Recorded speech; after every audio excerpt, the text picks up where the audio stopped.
भन्नुभएको छ त्यहाँ आउनुहोस् यहाँ होइन उपसभामुखले ढुङ्गा बोक्दैमा देश बन्दैन भनेर हर्क साम्पाङ जस्तो जसले उहाँलाई सडकबाट रिसेप्सनिस्टबाट एउटा साधारण पदबाट उठाएर त्यो कुर्सीमा राख्नु भएको छ उहाँको अपमान गर्नुभएको छ हर्क साम्पाङले चाहनुभयो अरे उहाँलाई समानुपातिक सांसदबाट फिर्ता बोलाएर अर्को पात्रलाई पनि उहाँले पार्टीको अधिकार प्रयोग गरेर भोलि सांसद बन्नु सक्नुहुन्छ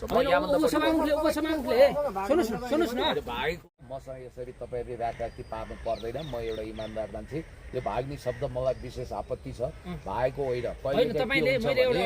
खराब प्रश्नहरूको सामना गर्न मन लाग्दैन यो देशको प्रधानमन्त्री संसद छरिरहेछन् तर मलाई अनावश्यक रूपमा कुन जन्मको शत्रुता र पापले गर्दा यस्ता प्रश्न सोधियो र म दाबी गर्छु अनुप लिम्बूसँग यो मेरो अन्तिम उपसभामुखले कुन उमा चाहिँ यसो गरे यहाँ आउनुहोस् न सर तपाईँ आउनुहोस् न हजुर हामी राति सुत्नु पर्छ बिहान दिउँसो काम गर्नुपर्छ भनेर लेखेको छ राति सुत्नै पर्छ भन्ने दैविक कानुन छ तर हामी सुत्छौँ त्यो नियम हो अनुशासन हो राति नै सुत्नु पर्छ त्यस्तै पार्लियामेन्ट प्रति जवाफदेही हुनै पर्छ होइन कतै चाहिँ नि तपाईँको अध्यक्ष जस्तै बोलिरहने उखान टुक्का मात्रै हानिराख्ने भनेर सोचे हो जवाफदेही हुनु पर्दैन उहाँले काम गरे भएन तपाईँलाई काम चाहियो उल्टो काम भत्काउने कसरी उल्टो गरिब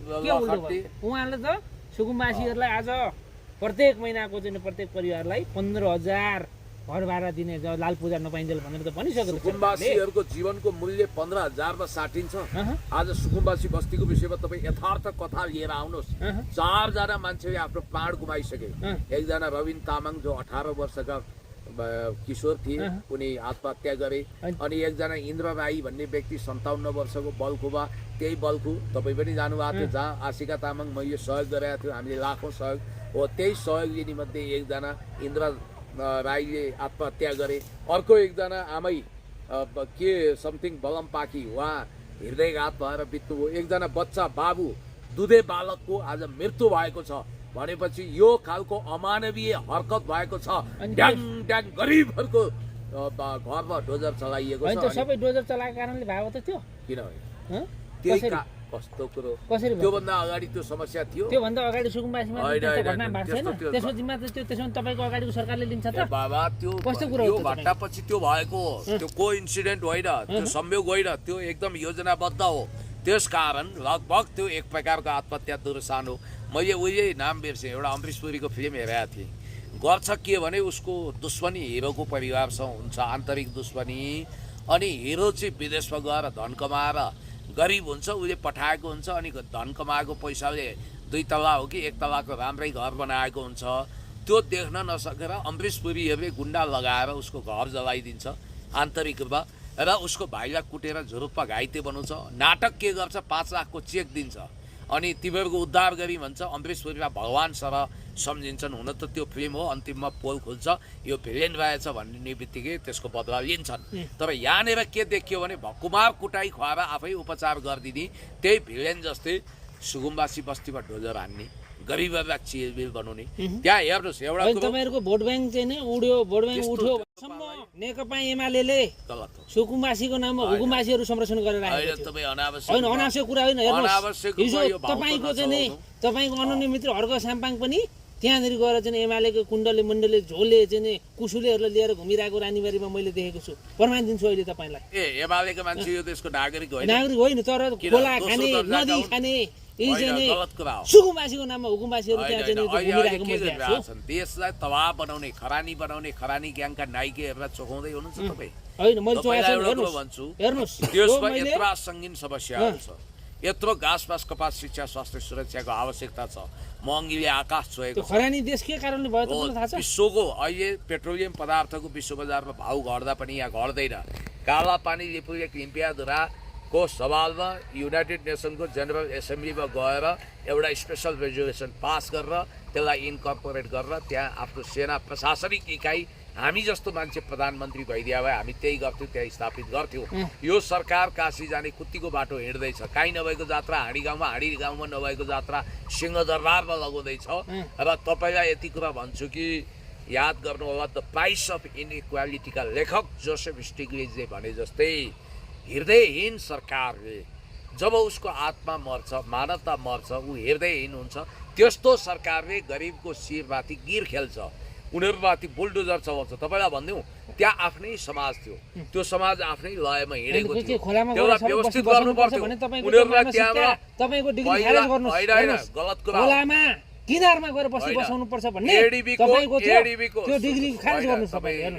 अनावश्यक कुरो होइन। त्यसलाई चाहिँ नि समाधान गरौँ, सुकुम्बासीहरूलाई हुकुमबासी बनाऊ, लाल पूजा दिउँ भन्दा तपाईँलाई के को टाउको दुखाइ? तपाईँले के को टाउको दुखाइ तपाईँलाई? पब्लिसिटी स्टन्टको लागि तपाईँले भिक्टिम कार्ड खेल्न खोज्नु भएको छ। होइन भिक्टिम कार्ड होइन, त्यो वास्तविक यथार्थ कुरा बताउनुस् तपाईले, छाती मात्र भन्नुस्। हिमाल खबरले लेखेको अकाट्य कुरा गएर हेर्नुस्। एडिबी को 55 अर्ब लोन स्याङ्सन गर्नको लागि गरिबहरूलाई त्यहाँबाट उठिवास लगाइएको भित्री कुरा त्यो देशभरिका गरिब सुकुम्बासीको घरमा डोजर चलाइरहेछ। तपाईँहरूको एउटा इँटा दायाँ बायाँ भयो भने तपाईँहरूलाई रातभरि निद्रा लाग्दैन। त्यहाँ तपाईँले पाल्नु परेको थियो विश्वका सबभन्दा सोझा सुकुम्बासी नेपालका, त्यहाँ तपाईँले रोजगारी दिनु परेको थिएन। हुकुमबासीहरू देख्नु भएन? 8 तले 9 तले त्यो धरहरा भन्दा अग्लो अग्लो हुकुमबासीहरू देख्नु भएन? 8-9 तले भन्नुहुन्छ, धरहरा भन्दा अग्लो अग्लो चाहिँ हुकुमबासीको घर देख्नु भएन तपाईँले? त्यो कालो चस्माले देखेन तपाईँको त्यो कालो चस्मा? तपाईँले इन्द्र चामलिङ राईको विषयमा भन्नुभयो होला। तपाईँलाई होइन भोबदार मैले नाम त गर्दिनँ फेरि। म तपाईँलाई भन्छु उहाँले पनि माथि प्रकृतिले अन्याय गरेको रहेछ। उहाँको 2 रोपनी जग्गा नदीले खाइदियो, उहाँले सरकारी जग्गा मिल्नु भएको छैन, उहाँको नक्सा छ, उहाँको नक्सा छ। अब एउटा कुरो के भने हर्क साम्पाङज्यू हाम्रो भनाइ के हो भने, नेकपा एमालेको भनाइ के हो भने एउटा पनि घर तोडिनु हुँदैन। बरु कसैले मापदण्ड विपरीत बनाएको छ, हुकुमबासी भएर सुकुम्बासी बस्ती ओगटेको छ भने त्यसलाई त्यो बराबरको क्षतिपूर्ति दिलाउने हो, त्यो भत्काउने होइन, भत्काउनु समाधान होइन। अहिले नजाने कति विद्यार्थीको पढाइ डिस्टर्ब भयो, कतिको +2 को परीक्षा छुट्यो, कतिको रोजगारी खोज्यो, त्यहाँ स्वरोजगार थिए, उनीहरू कुखुरा पाल्थे, हाँस पाल्थे, कुकुर पाल्थे। तपाईले भाइलेन्स आएको जय भन्नुपर्छ, यो सरकारको जय गर्नुपर्छ। म गरिबहरूलाई ढाड भाप्थे, गरिबहरूलाई उठिवास लगाउने सरकारलाई जय भन्दिनँ। मलाई चिन्ता छ अनुप भाइ, ती गरिब, ती दुखी, ती रोगी जो भगवानका सन्तान हुन्, यो धरतीमा बाबेन शाहको जति अधिकार छ, तपाईँ हाम्रो जति अधिकार छ, तिनको पनि त्यति नै छ। तिनले सहकारी ठगेका थिएनन्, तिनीहरू अमेरिकी युथ काउन्सिलको मेम्बर थिए। सबै तपाईँको नेपाली अनि उनको 3 करोडको होला, त्यो 87 अर्बको ल्याउनुस् न हिसाब तपाईँले। म तपाईँलाई भन्दैछु 87 अर्बको कुरो गर्नुस् क्या?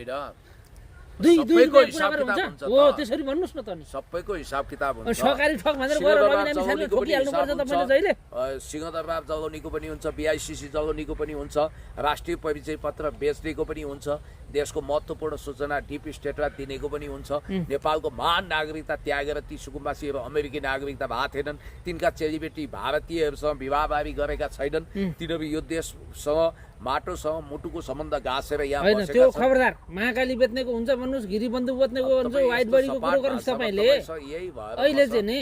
मलाई जहिले पनि के लाग्छ भने अनुप लिम्बू भन्ने मान्छेसँग इन्टरभ्यू गर्न नपाऊँ भगवान भनेर म कामना गरिरहेको हुन्छु। होइन आवेशमा नहुनु न तपाई, आवेशमा नहुनुस् र मैले आफ्नो इन्टरभ्यूलाई अन्तिम बनाउन धेरै कोसिस गरेँ। आज पनि तपाईँको फोन इग्नोर गर्न खोजेको थिएँ, किनभने म जस्तो सज्जन मान्छे, गरिब दुखी रोगी असहाय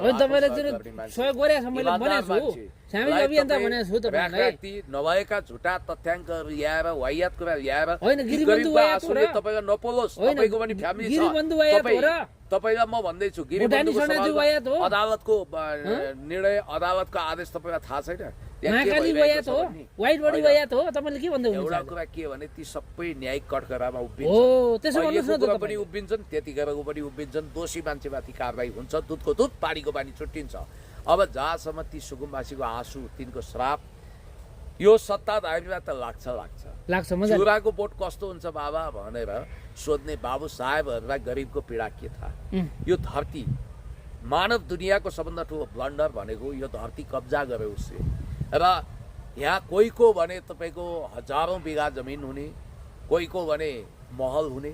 ती गरिबहरूले आफ्नो पसिना बगाएर रगत बगाएर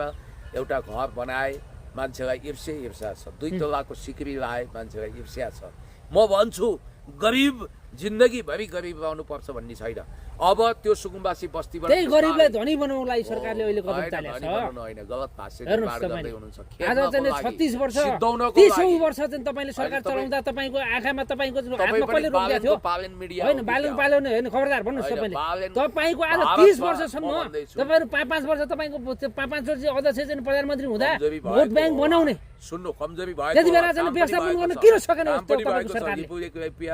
के काम गरेछ त्यो नक्सामा ल्याएर हुन्छ त्यो चाहिँ ल्याएछ फिल्डमा ल्याएछ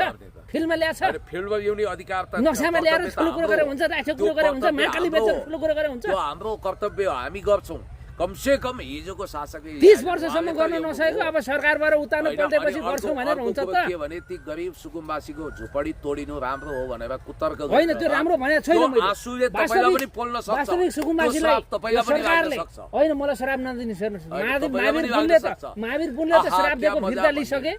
फिर्ता लिसके श्राप दिएको अब वास्तविक सुकुम्बासीलाई सरकारले चाहिँ व्यवस्थापन गरेर यही हुकुमवासीहरूलाई यी कुण्डले मुण्डले चाहिँ झोलेहरूलाई त चाहिँ बकमबुसीहरूलाई त सरकारले तलाउनु पर्छ नि त त्यो भन्नु पर्ने तपाईँले एउटा कुरा के छ भने तपाईँ हुन्छ संयमता छैन तपाईँमा भद्रता छैन नम्रता छैन तथ्य छैन मिथ्याङ्क छ होइन मिथ्याङ्क होइन तर वास्तविक म जस्तो ज्ञानी इन्साइक्लोपेडिया लिभिङ इन्साइक्लोपेडिया मबाट कति कुरा तपाईँहरू सिक्नुहुन्छ म जतिको अध्ययन भएको चिन्तन भएको इमान्दार मान्छे त बालेन शाह पनि होइन चिनेन तर आज तपाईँकै सरकार हुँदा त चिनेन अनि बिस्तारै चिन्छ खोइ त चिन्नु तपाईँ सरकारले खोइ त चिन्नु पर्छ चिन्छ म भन्दा राम्रो मान्छे पनि होलान् उनलाई पनि चिन्दै जाला तर एउटा कुरा ग्यारेन्टीका साथ भन्छु यो देशको मन्त्री प्रधानमन्त्री भन्दा कैयौँ गुणा इमान्दार चेतनशील देशभक्त गरिबमुखी म छु प्रेसिडेन्ट सी जिनपिङले आफ्नो हातमा शक्ति आइसकेपछि 2013 उहाँ त्यहाँको राष्ट्रपति हुनुभयो चीनको आज 25 करोड जनतालाई गरिबीको रेखामुनिबाट मुक्त गर्नुभयो एउटा शासकले सिङ्गापुर जस्तो थियो इक्वानी third world country to first world भन्ने किताब पढ्नुहोस् त्यहाँ कसरी उनले काया पलट गरेका छन् यहाँ त भत्काउने बिगार्ने डिप स्टेटको हिस्सा बनाउने 15औं दलाइलामा नेपालबाट घोषणा हुने सम्भावना छ हातमा टिओबीको ट्याटु खोपेकाहरू लोकप्रिय भएका छन् कलियुग चलेको छ ध्वंस भएको छ विध्वंस भएको छ यो देशमा भाटपटिनी चलेको छ यो देशमा 50 खर्बको नोक्सानी भएको छ शोधनान्तर व्यापार घाटा दिन दुगुना रात चौगुनाको दरले बढेको छ सरकारको अन्तर्राष्ट्रिय मुद्राको सञ्चिति जति छ त्यसले 8 महिनाको आयात धान्न सक्दैन नेपाल तबाह हुँदैछ भर्खर 1 महिना भाषण त्यो सबै त्यो सरकारले जिम्मा लिनुपर्ने हो आज 30 वर्षसम्म पेट्रोलियम पदार्थ विश्वमै सबभन्दा चर्को यहाँ छ स्ट्रेट अफ होर्मुजबाट इरानबाट होइन कि मेडिटेरियन सी र ब्ल्याक सीबाट आउने तेललाई अचाकली महँगो गरेर के गोजीमा लाएर खाए त प्रधानमन्त्रीले त्यो पैसा कस्तो कुरा गर्नुहुन्छ तपाईँ राम्रो हो राम्रो यदि म जस्तो मान्छे अन्तर्राष्ट्रिय बजारबाट महँगेर आएको तेललाई चाहिँ बाबुसाले महँगो बनायो भन्ने तपाईले के छ परमा आधार परमा तपाईले कुतर्कबाजी कुतर्क होइन सही तर्क भन्नुस् तपाईले के सहीलाई सही भन्नुस् कालो चस्मा लाएर सहीलाई चाहिँ सही भन्नुस् कालोलाई कालो भन्नुस् गोरोलाई गोरो भन्नुस् रातोलाई सेतो नभन्नुस् मेडिटेरियन सी र ब्ल्याक सी रसियाबाट आउने तेल भाउ बढेको छैन यो आयल निगमले अननेसेसरी भाउ बढाएर हाम्रो ढाड सेकेको त्यहाँ तेलमा भाउ बढ्नाले चारैतिर भाउ बढ्यो भारतीय बजारमा नेपाली 140 रुपियाँ मूल्य वृद्धि हुँदा पनि त्यहाँको पेट्रोलियम मन्त्रीको राजीनामा मागिएको छ नेपालमा हामीले 220 रुपियाँ प्रति लिटर त तेलको होइन अर्को सामानले हिजो चाहिँ हंगामा गरे नि त झोला चाहिँ पछार्दै त्यहाँबाट निक्ले त्यो चाहिँ सही गरेको ठीक गरे विद्रोह हो त्यो सालिन विद्रोह गर्नुपर्छ आज इतिहासमै सबभन्दा बढी महँगी छ भ्रष्टाचार छ इतिहासमै सबभन्दा बढी महँगी अहिले नेपालमा छ नेपालको अर्थतन्त्र जर्जर छ चाइनाले बेल्ट एन्ड रोड इनिसिएटिभ अन्तर्गत जर्जर बनाएको कसले कसो कारणले भन्नुस् न गाउँ विकास समिति केपी शर्मा ओलीज्यूले एमओयूमा सिग्नेचर गर्न केपी शर्मा ओलीको कारणले भएको हो शेरबहादुर देउवाको कारणले भएको हो यो प्रचण्डको कारणले गर्दा भएको हो यो तपाईँ चाहिँ 1 महिना सरकार बनेको छैन तपाईँ गर्ने हो के राम्रो काम गरेछ ल भन्नुस्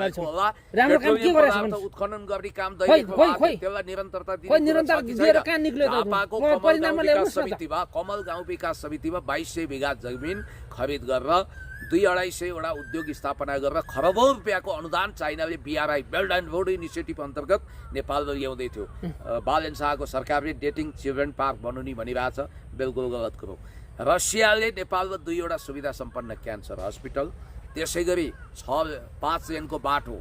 पोखरादेखि गुल्मीसम्म र नेपालका 1000 स्टुडेन्ट र MBBS MD को होइन त्यसको चाहिँ अर्को सामान्य खुलेर विरोध गरेका छन् नि त ऋण त 1 रुपैयाँ चाहिँदैन रसियाले गरिरहेको थियो अनुदानको कुरा गर्दैछु यार म अनुदान ऋण र अनुदानमा के फरक तपाईको हेर्नुस् किन फरक छैन सैन्य रणनीतिसँग जोडिएको अमेरिकी अनुदान MCC हो त्यसले नेपालको हित गर्दैन त्यो आइपीएस तपाईकै सरकारले पास गरेको त्यो स्ट्र्याटेजी हो त्यो तपाईकै सरकारले पास गरेको त्यो हित गर्दैन भनेर हिजो तपाईले भन्नुभयो कहाँ बहिष्कार गर्यो केपी शर्मा ओली चाहिँ प्रधानमन्त्री भएको बेलामा किन खारेज गरेन त त्यसलाई किन खारेज गरेन त्यो खारेज अब लागिसकेपछि त्यो बेलामा त्यही सरकारले लागिसकेपछि अहिले खारेज गरेर हुन्छ एसपीपी खारेज गरेको त्यो सरकारले होइन यो सरकारले चाहिँ लागू नगर्ने भनेको छ एसपीपीलाई अमेरिकी युथ काउन्सिलको मेम्बर छैनन् यो हिजोको विगतको सरकारमा अहिले अमेरिकी युथ काउन्सिलका मेम्बरहरू छन् डिपी स्टेटका सदस्यहरू छन् त्यस कारणले देश तबाह भएको छ ट्यापे मुन्द्रे गजडीहरू अहिले गइरे भइरे भन्दै सांसदहरूलाई हेपिरहेका छन् यस्तो अवस्था छ कानुनको ज्ञान छैन तपाईले नि फेरि अरूको अपमान गर्न पाउनुहुन्न अरू भनेको मैले अमूर्त भाषामा भनिरहेको छु कुनै व्यक्ति तोकेको छैन कोही व्यक्ति तोकेको छैन त्यसकारण मैले अमूर्त सन्ध्या भाषामा कुरा गरिरहेको छु र तपाईलाई यति कुरा भन्न चाहन्छु रसियाले 20 अर्ब रुपैयाँ